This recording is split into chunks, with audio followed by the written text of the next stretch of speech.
A few years ago in Miami, Florida, the Dade County District Attorney indicted all the officers of a bank called the World Finance Corporation.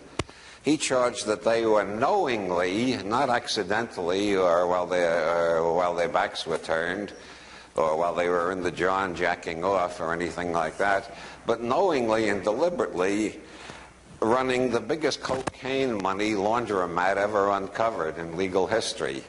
The World Finance Corporation, the DA claimed, was not just a bank that occasionally laundered cocaine money. It was a bank set up deliberately to launder cocaine money, and everything else was side interest. He claimed all of the major cocaine suppliers in South America were using the World Finance Corporation to launder their money. The DA managed to convict 4 executives of the bank. He charged that the CIA interfered with his investigation and prevented him from fully exploring the background of 8 other officers of the bank,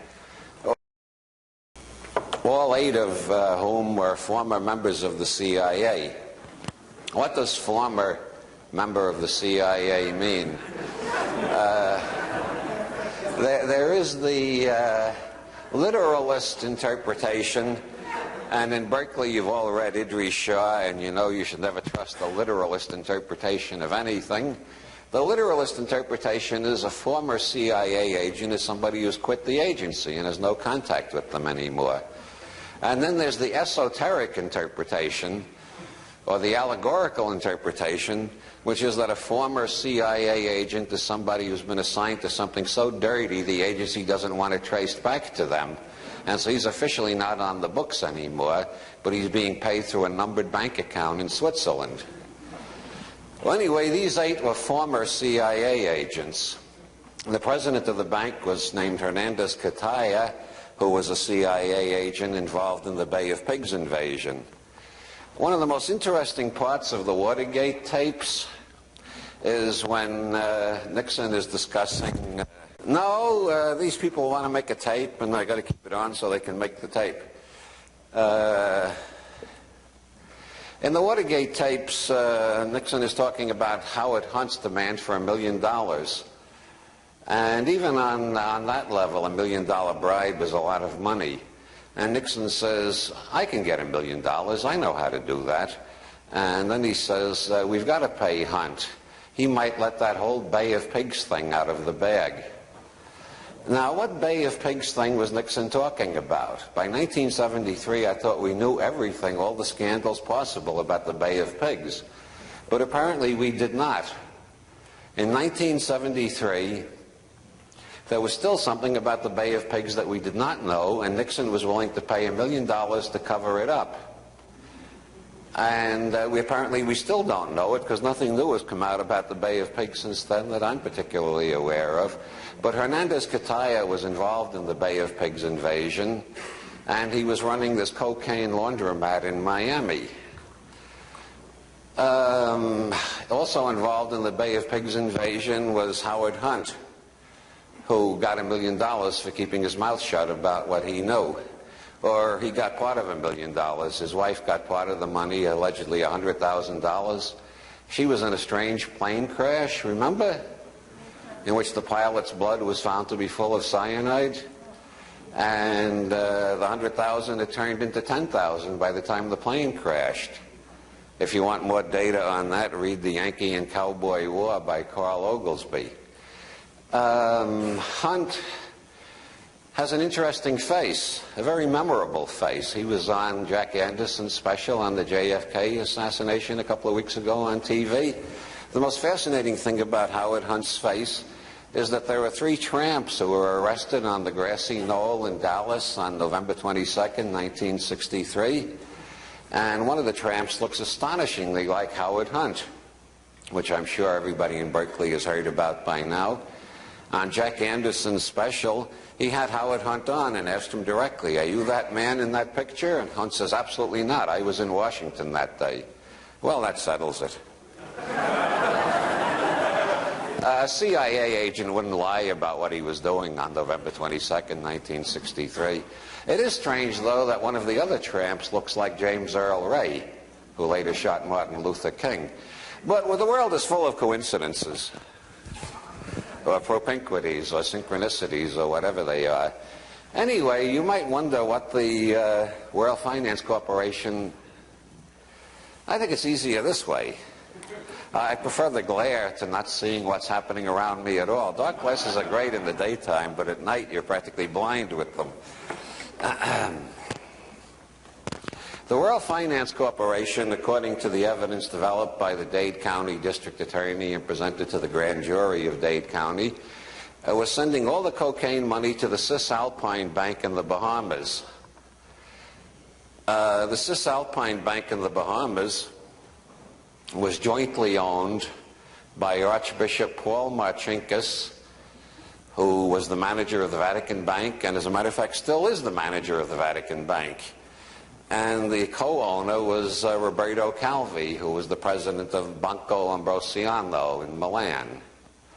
Now, I don't want to make this too complicated. We'll try to keep it simple. Marcinkus and Calvi, two simple names. Marcinkus, Vatican Bank; Calvi, the Banco Ambrosiano. Calvi was indicted for laundering heroin money for the Grey Wolves.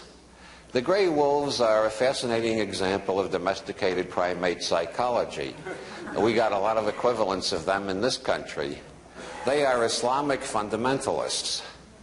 They believe that Allah is the real name of God.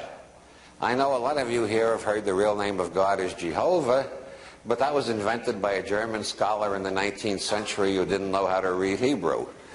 According to the Jews, the real name of God is Yahweh, but you shouldn't say it aloud because you might get struck by lightning. Nothing happened. But according to the Arabs, the real name is Allah. And the Grey Wolves are on intimate speaking terms with Allah, and Allah has a real hard-on against Israel. Allah believes that Israel should be wiped off the face of the earth. And the Grey Wolves are trying to carry out the will of Allah, which isn't easy because Israel is getting such heavy support from the United States and has the best military machine in the Near East and has lots of money. And so the Grey Wolves, to do the will of Allah, have to raise money of their own one way or another to carry on the battle against Israel. And so they engage in selling heroin. Well, why not? If it's the will of Allah, the end justifies the means, right? Of course, you can make a lot of money out of heroin, but occasionally you got to go in for sidelines if you need a lot of money quick. So the Grey Wolves also farm themselves out as assassins for anybody who wants to hire an assassin. Well, if it's the will of God, there can't be anything wrong with it. They also run guns for other terrorists. They've been connected with the PLO and the IRA and the whole alphabet soup of terrorist groups in Europe.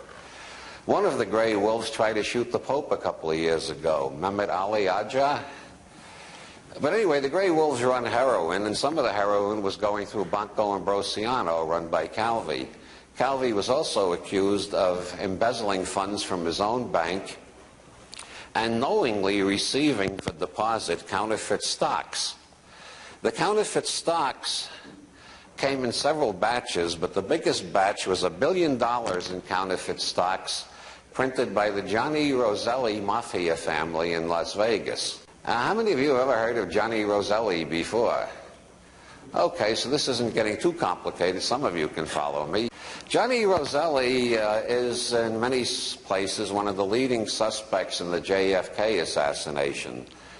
Gianni Roselli was involved in the Bay of Pigs invasion. He was a prominent member of the American Mafia all of his life. He started out as a gunman for Al Capone in Chicago in the 1920s. And at the end of his career, he had risen to the level where he controlled the whole mafia organization throughout the state of Nevada. In 1961 and 62, he was working for the CIA. Like many person in need of funds has found themselves working for the CIA. Gianni Roselli was hired by the CIA to arrange the assassination of Fidel Castro. Now, some of the things you read about the mafia in my books, among others, give you the impression they're infallible. No man can escape the mafia. Well, apparently, like a lot of other highly advertised organizations, they don't live up to their reputation because they tried 8 times to kill Fidel Castro, And unless the Cubans have some actor with a fake beard, they failed every time. Roselli told Jack Anderson that he was not involved in the Kennedy assassination when Anderson asked him directly, but Roselli said he knew which mafia family did do the job. Roselli was called to testify before the House Select Committee on Assassinations. He testified inconclusively. They then subpoenaed him to come back and testify again, and then he was shot. Oh, well, people get shot every day. According to Roselli's testimony to Anderson and to Congress, one of the main organizers of the Kennedy assassination was Sam Giancana in Chicago, the head of the mafia in Chicago. Sam Giancana had a particular grudge against Kennedy because he was largely responsible for Kennedy winning in 1960. 1960 was one of the closest races in American political history. And the reason Kennedy won instead of Nixon, the reason we didn't have Nixon 8 years earlier, which might have been good for us if we got it over sooner, we might have recovered sooner. The reason Kennedy won was that he carried Chicago, and Chicago gave him Illinois, and Illinois put him over the top. It was one of the closest elections in American history, as some of you may remember. The final results weren't announced until the day after election at around noon, as a matter of fact. Sam Giancana delivered Chicago to Kennedy. That was a deal that was worked out by Frank Sinatra. Isn't that amazing? Now, how many of you realize you owe Frank Sinatra the fact you had 1,000 days of John Kennedy? Yeah, Frank Sinatra said to Sam Giancana, this whole feud between you and the Kennedys, it can be ended. Let me make peace. And he arranged a meeting between John Kennedy and Sam Giancana agreed to deliver Chicago, and Kennedy agreed to lay off on the mafia. Somewhere along the way, somebody changed his mind, and after Kennedy was elected, he unleashed Bobby as Attorney General and started giving even more problems to the mafia. So Sam Giancana was heard on several occasions to say that it would be better if they hadn't given Chicago to Kennedy, and it would be better still if Kennedy was removed from the White House as quickly as possible. That was also the opinion of Carlos Marcella, the mafia chieftain of Miami, who said that if we cut off the head, we don't have to worry about the tail, meaning the way to get rid of Bobby Kennedy was to get rid of John Kennedy. All of this is covered in a number of books and on Jack Anderson's TV special, which is coming up on TV every couple of weeks. Another station picks it up and re-shows it. If you haven't seen it yet, try to catch it the next time. Anyway, Johnny Roselli, who's so interestingly involved in the Bay of Pigs and in the mafia's attempts to assassinate John F. Kennedy, which may or may not have been the prime factor in Dealey Plaza that day, Johnny Roselli printed up $1 billion worth of counterfeit stocks, which went to the Vatican Bank. Archbishop Marcinkus signed for the $1 billion in counterfeit stocks. There are many sincere Catholics in the world who cannot believe that the manager of the Vatican Bank and an archbishop of the church could engage in such activities. It is possible that Marcinkus did not know he was ordering counterfeit stocks. Maybe he thought he was ordering baby booties. When he received $1 billion in counterfeit stocks, I don't know why he didn't write back and say, hey, I wanted baby booties. Maybe he was absent-minded. He accepted the $1 billion in counterfeit stock, and most of it got shipped over to the Banco Ambrosiano, which was run by Roberto Calvi. Roberto Calvi was the man who owned the Cisalpine Bank in the Bahamas, together with Archbishop Marcinkus. It was the Cisalpine Bank in the Bahamas through which all the cocaine money came from the World Finance Corporation in Miami. The system by which the Banco Ambrosiano laundered heroin money for the Grey Wolves and the Cisalpine Bank in the Bahamas laundered cocaine money from South America, and it all ran through the Vatican Bank under the supervision of Archbishop Marcinkus. This whole system was organized by a man named Licio Gelli. How many people here have heard of Licio Gelli? One of the most influential men of the 20th century, and it looks like hardly anybody in the audience ever heard of him.